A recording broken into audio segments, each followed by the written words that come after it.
nandito ako sa Marikina at sumubok ako mag-apply bilang isang move. Ito naman tayo sa pagmamaneho. Unang test drive ko dito, nagkamali ako. Ganon talaga, walang taong perfecto, lahat tayo nagkakamali.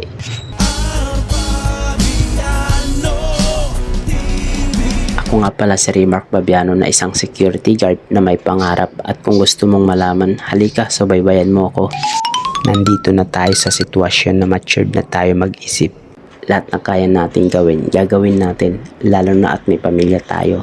Ngayon, nandito ako sa Marikina at sumubok ako mag-apply bilang isang move. Ang mga kailangan nilang requirements ay professional driver's license, NBI, police clearance, ORCR, at kailangan year 2019 ang model ng motor.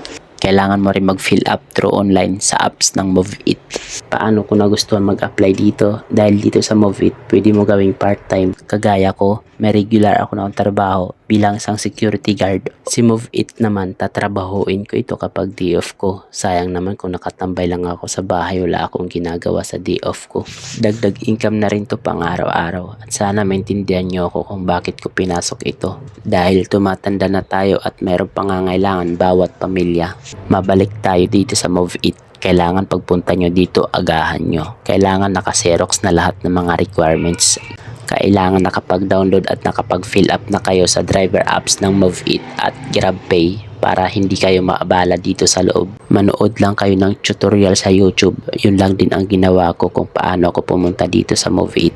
At dito naman tayo sa pagmamaneho. Unang test drive ko dito, nagkamali ako. Ganon talaga, walang taong perfecto, lahat tayo nagkakamali. Pero doon sa pagkakamali natin, doon natin natututunan. Charot lang. Pangalawang test drive ko, pumasa na ako. Hindi ko lang nakuhaan dahil napansin na yung camera ko, pinagbawalan na ako. Tapos na kami ano po? Vlog yan kaya. Magbablog. Vlog muna kami. Basta kami mag-training. Ayan. Training sa MoveIt. Seminar na lang. Seminar na lang. Punta kami sa room 9. Papasok na po kami at ibibigay na po yung dalawang uniform ng MoveIt, helmet at kapote. Take note, libre lang po yun. Wala kaming binayaran dito. Buwan ito ng Oktobre. Sakto na abutan ko yung papromo ni MoveIt. Ngayong November, hindi ko sure kung mayroon pang libre. Bawal sa loob ang camera kaya hindi ko nakuhaan ito. Katapos lang po. At pumunta po ako dito mga 7. Natapos na po. Alas 2 na ng hapon. Nakuha po natin na uniform, dalawa. May raincoat. Meron. Helmet. Thank you, sir.